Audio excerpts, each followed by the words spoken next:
माँ की ममता की कहानी।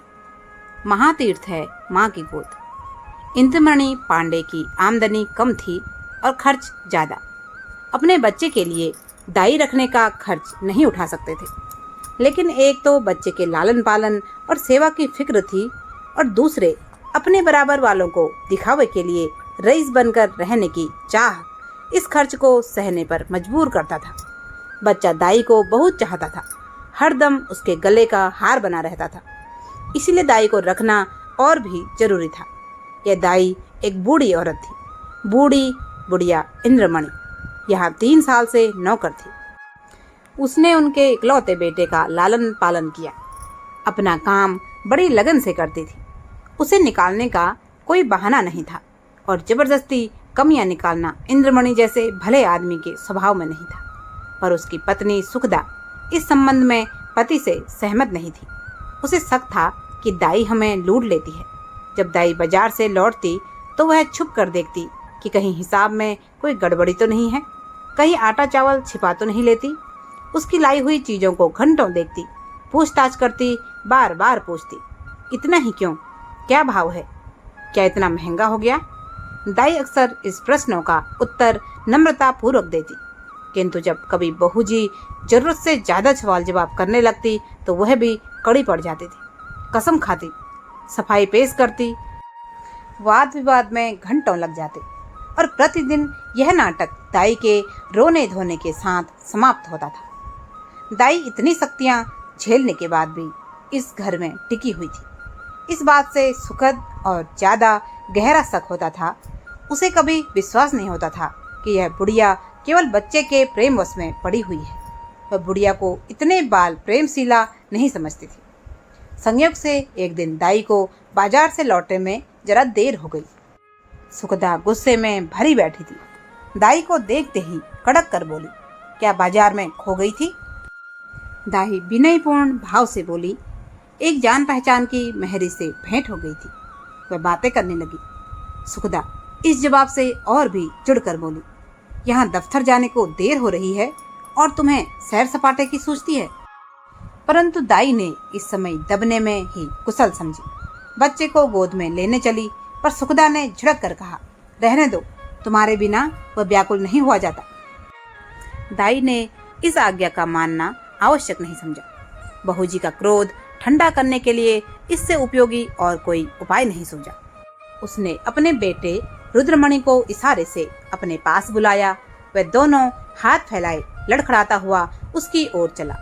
दाई ने उसे गोद में उठा लिया और दरवाजे की तरफ चली, लेकिन सुखदा बाज की तरह झपटी और रुद्र को उसकी गोद से छीन कर बोली, तुम्हारी यह धूर्तता बहुत दिनों से देख रही हूँ।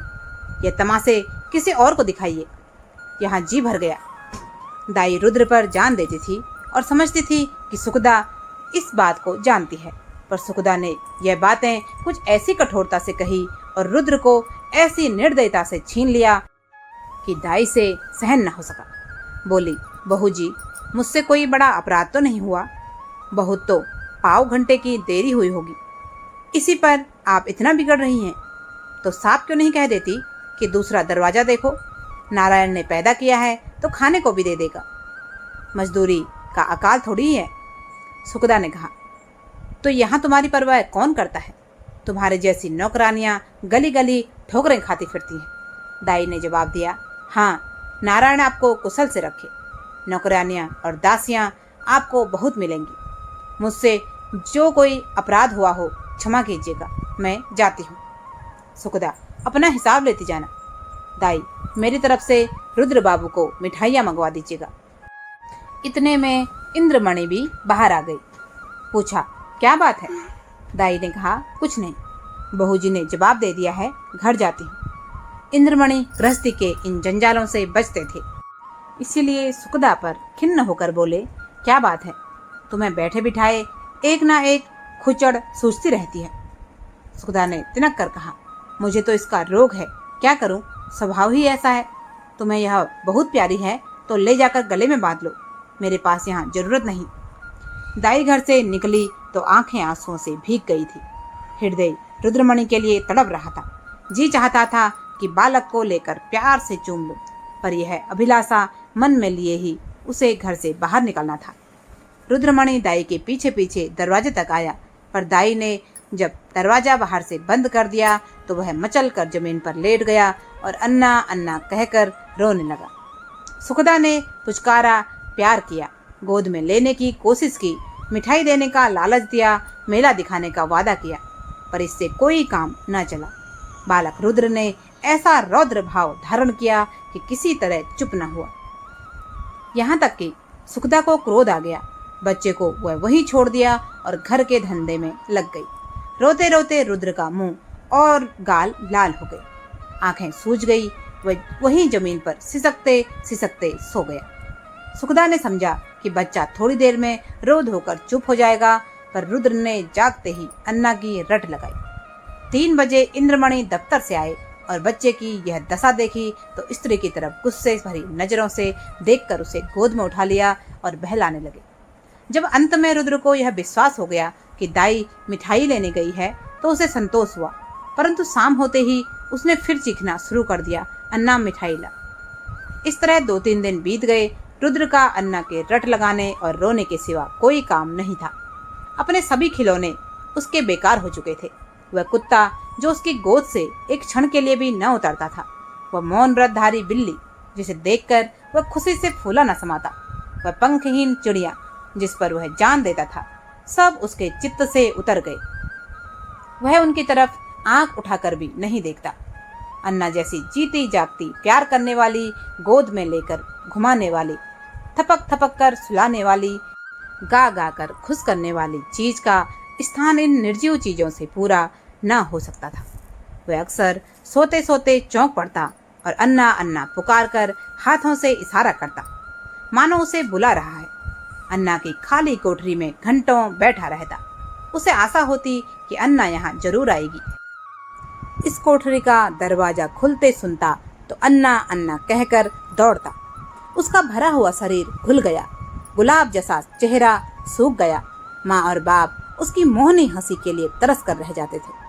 उसे अब दूध से प्रेम नहीं था, न मिश्री से, न मेवे से, न मीठे बिस्किट से, न ताजी इमरतियां से। उसमें मजा तब था जब अन्ना अपने हाथों से खिलाते थे। अब उसमें मजा नहीं था। 2 साल का लहलहाता हुआ सुंदर पौधा मुरझा गया। वह बालक जिसे गोद में उठाते ही नरमी, गर्मी और भारीपन का अनुभव होता था, अब सूख कर कांटा हो गया। सुखदा अपने बच्चे की यह दशा देखकर भीतर ही भीतर कुड़ती, अपनी मूर्खता पर पछताती। इंद्रमणि जो शांत प्रिय आदमी थे, अब बालक को गोद से अलग न करते थे। उसे रोज हवा खिलाने ले जाते, नित्य नए खिलौने लाते थे, पर मुरझाया हुआ पौधा किसी तरह भी नहीं पनप पा रहा था। यह सब देखकर इंद्रमणि और सुखद ने उसके लिए एक नई दाई रख ली, पर रुद्र उसकी सूरत देखते ही मुंह छिपा लेता, मानो वह कोई डायन या चुड़ैल है। रुद्र के स्वभाव में धीरे धीरे बच्चों की चपलता की जगह एक निराशाजनक धैर्य का आनंद विहीन शिथिलता दिखाई देने लगी। इस तरह 3 हफ्ते गुजर गए। बरसात का मौसम था, बुखार और जुकाम का जोर था। बालक रुद्र की दुर्बलता इस ऋतु परिवर्तन को बर्दाश्त नहीं कर सकी और उसे सर्दी लग गई, खांसी और बुखार आने लगा। सुबह का समय था। रुद्र चारपाई पर आंख बंद किए पड़ा था। डॉक्टरों का इलाज निष्फल हुआ। सुखदा चारपाई पर बैठी उसकी छाती में तेल मालिश कर रही थी और इंद्रमणि करुणापूर्ण आंखों से बच्चे को देख रहे थे। इधर सुखदा से बहुत कम बोलते थे। उन्हें उससे एक तरह से चिढ़ सी हो गई थी। सुखदा ने डरते डरते कहा, आज बड़े हकीम साहब को बुला लेते, शायद उनकी दवा से फायदा हो। इंद्रमणि ने रुखाई से जवाब दिया, बड़े हकीम नहीं, धनवंतरी भी आ जाएं तो भी उसे फायदा ना होगा। सुखदा ने कहा, तो क्या आप कोई दवा नहीं होगी? इंद्रमणि, बस इसकी एक ही दवा है, इसकी दाई। सुखदा, तुम्हें तो बस एक ही धुन सवार है, क्या बुढ़िया आकर अमृत पिला देगी? इंद्रमणि, यदि अब भी नहीं समझी तो मत समझो, बच्चे से हाथ धोना पड़ेगा, समझ लो। सुखदा, चुप भी रहो, क्या अशुभ मुंह से निकालते हो? यदि ऐसी ही जली कटी सुनानी है तो बाहर चले जाओ। इंद्रमणि, मैं तो जाता हूँ, पर याद रखो यह हत्या तुम्हारी ही गर्दन पर होगी। यदि लड़के को तंदुरुस्त देखना चाहती हो तो उसी दाई के पास जाओ, उनसे विनती और प्रार्थना करो, क्षमा मांगो, तुम्हारे बच्चे की जान उसकी दया के अधीन है। सुखदा ने कुछ उत्तर नहीं दिया। उसकी आंखों से आंसू जारी थे। दाई का नाम कैलासी था। कैलासी संसार में अकेली थी। किसी समय उसका परिवार हरा भरा था, किंतु एक एक कर उसके बच्चे बीमारी और कुपोषण से मर गए थे। परंतु रुद्र को पाकर उसके जीवन में जान पड़ गई थी। उसमें हरी भरी पत्तियां निकल आई थी। वह जीवन जो अब तक नीरस और शुष्क था, अब सरस और सजीव हो गया था। अंधेरे जंगल में भटके हुए पथिक को प्रकाश की झलक आने लगी थी। अब उसका जीवन निरर्थक नहीं बल्कि सार्थक हो गया था। इस घर से निकलकर कैलासी की वह दशा थी जो थिएटर में एकाएक बिजली के लैंपों के बुझ जाने के बाद दर्शकों की होती है। उसके सामने वही सूरत नाच रही थी, कानों में वही प्यारी प्यारी बातें गूंज रही थी। उसे अपना घर काटे खाता था। उस काल कोठरी में दम घुट रहा था। रुद्र कैलासी के ध्यान से एक क्षण भर के लिए भी नहीं उतरता था। वह सोते सोते चौंक पड़ती। जान पड़ता रुद्र डंडे का घोड़ा दबाए चला आता है। पड़ोसनियों के पास जाती तो रुद्र की ही चर्चा करती। रुद्र उसके दिल और जान में बसा हुआ था। सुखदा के कठोरतापूर्ण कुव्यवहार का उसके हृदय में ध्यान नहीं था। वह रोज इरादा करती थी कि आज रुद्र को देखने चलूंगी। उसके लिए बाजार से मिठाइयाँ और खिलौने लाती। घर से चलती पर रास्ते से लौट आती। कभी भी 2-4 कदम से आगे नहीं बढ़ा जाता। इस तरह से 2 हफ्ते बीत गए। कैलासी का जी उचाट रहता, जैसे उसे कोई लंबी यात्रा करनी हो। घर की चीजें जहाँ की तहाँ पड़ी रहती, न खाने की सुध थी न पहनने की। रात दिन रुद्र ही के ध्यान में डूबी रहती थी। संयोग से इन्हीं दिनों बद्रीनाथ की यात्रा का समय आ गया। मोहल्ले के कुछ लोग यात्रा की तैयारियां करने लगे। कैलासी की दशा इस समय उस पालतू चिड़िया की सी थी जो पिंजरे से निकलकर फिर किसी कोने की खोज में हो। उसे विस्मित का यह अच्छा अवसर मिल गया। यात्रा के लिए तैयार हो गई। आसमान पर काली घटाएं छाई थी और हल्की हल्की फुहारें पड़ रही थी। रेलवे स्टेशन पर यात्रियों की भीड़ थी। कुछ गाड़ियों में बैठे थे, कुछ अपने घर वालों से विदा हो रहे थे। चारों तरफ हलचल सी मची हुई थी। कैलासी भी एक गाड़ी में बैठ गई। एकाएक उसने इंद्रमणि को बाईसाइकिल लिए प्लेटफॉर्म पर आते देखा। उनका चेहरा उतरा हुआ था और कपड़े पसीनों से तर थे। वह गाड़ियों में झांकने लगे।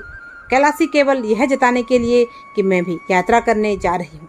गाड़ी से बाहर निकल कर आई। इंद्रमणि उसे देखते ही लपक कर करीब आ गए और बोले, क्यों कैलासी, तुम भी यात्रा को चली? कैलासी ने सगर्व दीनता से उत्तर दिया, हाँ, यहाँ क्या करूँ? जिंदगी का कोई ठिकाना नहीं, मालूम नहीं कब आंखें बंद हो जाए। परमात्मा के यहाँ मुंह दिखाने का कोई उपाय होना चाहिए। रुद्र बाबू अच्छी तरह है ना? इंद्रमणि, अब जा रही हो, रुद्र का हाल पूछकर क्या करोगी? उसे आशीर्वाद देती रहना। कैलासी की छाती धड़कने लगी। घबरा कर बोली, उनका जी अच्छा है क्या? इंद्रमणि, वह तो उसी दिन से बीमार है जिस दिन तुम वहाँ से निकली। 2 हफ्ते तक अन्ना अन्ना की रट लगाई। अब 1 हफ्ते से खांसी और बुखार में पड़ा है। सारी दवाइयाँ करके हार गया, कुछ फायदा नहीं हुआ। मैंने सोचा था कि चलकर तुम्हारी अनुनय विनय करके लेवा आऊँगा। क्या जाने तुम्हें देखकर उसकी तबीयत संभल जाए। पर तुम्हारे घर गया तो मालूम हुआ कि तुम यात्रा करने जा रही हो। अब किस मुंह से चलने को कहूँ? तुम्हारे साथ सुलूक ही कौन सा अच्छा किया जो इतना साहस करूँ? फिर पुण्य कार्य में विघ्न डालने का भी डर है। जाओ, उसका ईश्वर मालिक है। आयु शेष है तो बच ही जाएगा, अन्यथा ईश्वरीय गति में किसी का क्या वश। कैलासी की आंखों के सामने अंधेरा छा गया। अशुभ की आशंका से दिल दहल गया। हृदय से निकल पड़ा, हे ईश्वर, मेरे रुद्र का बाल बांका न हो। प्रेम से गला भर आया। मेरा प्यारा बच्चा रो रो कर हलकान हो गया और मैं उसे देखने तक नहीं गई। सुखदा का स्वभाव अच्छा नहीं ना सही, किंतु रुद्र ने मेरा क्या बिगाड़ा था कि मैंने माँ का बदला बेटे से लिया। ईश्वर मेरा अपराध क्षमा करे। मुझे क्या मालूम था कि उसे मुझसे इतना प्रेम है। नहीं मालूम बच्चे की क्या दशा है। भयातुर होकर बोली, दूध तो पीते हैं ना? दूध क्या पिएगा? उसने 2 दिन से आंख नहीं खोली। कैलाशी, हे परमात्मा। अरे ओ कुली, कुली बेटा, आकर मेरा सामान गाड़ी से उतार दे। अब मुझे तीर्थ जाना नहीं सूझता। हाँ बेटा, जल्दी कर। बाबूजी, देखो कोई इक्का हो तो ठीक कर लो। तांगा रवाना हुआ। सामने सड़क पर बग्घियां खड़ी थी। घोड़ा धीरे धीरे चल रहा था। कैलाशी बार बार झुंझलाती थी और इक्कवान से कहती थी, बेटा जल्दी कर, मैं तुझे कुछ ज़्यादा दे दूंगी। रास्ते में मुसाफिरों की भीड़ देखकर उसे गुस्सा आ रहा था। उसका जी चाहता था कि घोड़ों के पर लग जाते। अंततः इंद्रमणि का मकान आ पहुंचा। कैलाशी ने डरते डरते दरवाजे की तरफ ताका। दरवाजे पर सन्नाटा छाया हुआ था। महाराज बैठा सुरती मल रहा था। सुखदा के कमरे में गई। सुखदा रुद्र को गोद में लिए दरवाजे की ओर एकटक ताक रही थी। शोक और करुणा की मूर्ति बनी थी। कैलाशी ने सुखदा से कुछ नहीं पूछा। रुद्र को उसकी गोद से लिया और उसकी तरफ सजल नयनों से देखकर कहा, बेटा रुद्र, आंखें खोलो। रुद्र ने आंखें खोली। क्षण भर दाई को चुपचाप देखता रहा और तब एकाएक दाई के गले से लिपट कर बोला, अन्ना आई, अन्ना आई। रुद्र का पीला मुरझाया हुआ चेहरा खिल उठा, जैसे बुझते हुए दीपक में तेल पड़ जाए। ऐसा मालूम हुआ मानो वह कुछ बढ़ गया है। 1 हफ्ता बीत गया। प्रातःकाल का समय था। रुद्र आंगन में खेल रहा था। इंद्रमणि ने बाहर आकर उसे गोद में उठा लिया और प्यार से बोले, तुम्हारी अन्ना को मारकर भगा दें? रुद्र ने मुंह बनाकर कहा, नहीं, रोएगी। कैलाशी बोली, क्यों बेटा, तुमने तो मुझे बद्रीनाथ नहीं जाने दिया। मेरी तीर्थ यात्रा का पुण्य कौन देगा? इंद्रमणि ने मुस्कुराकर कहा, तुम्हें उससे कहीं अधिक पुण्य मिल गया। यह तीर्थ महातीर्थ है। दोस्तों, आज की कहानी पसंद आई हो तो कृपया इसे लाइक करें, ज़्यादा से ज़्यादा लोगों के साथ शेयर करें, चैनल को सब्सक्राइब करें और कमेंट बॉक्स में जय श्री राम का जयकारा अवश्य लगाएं। आपका बहुत बहुत धन्यवाद। जय जय श्री राम।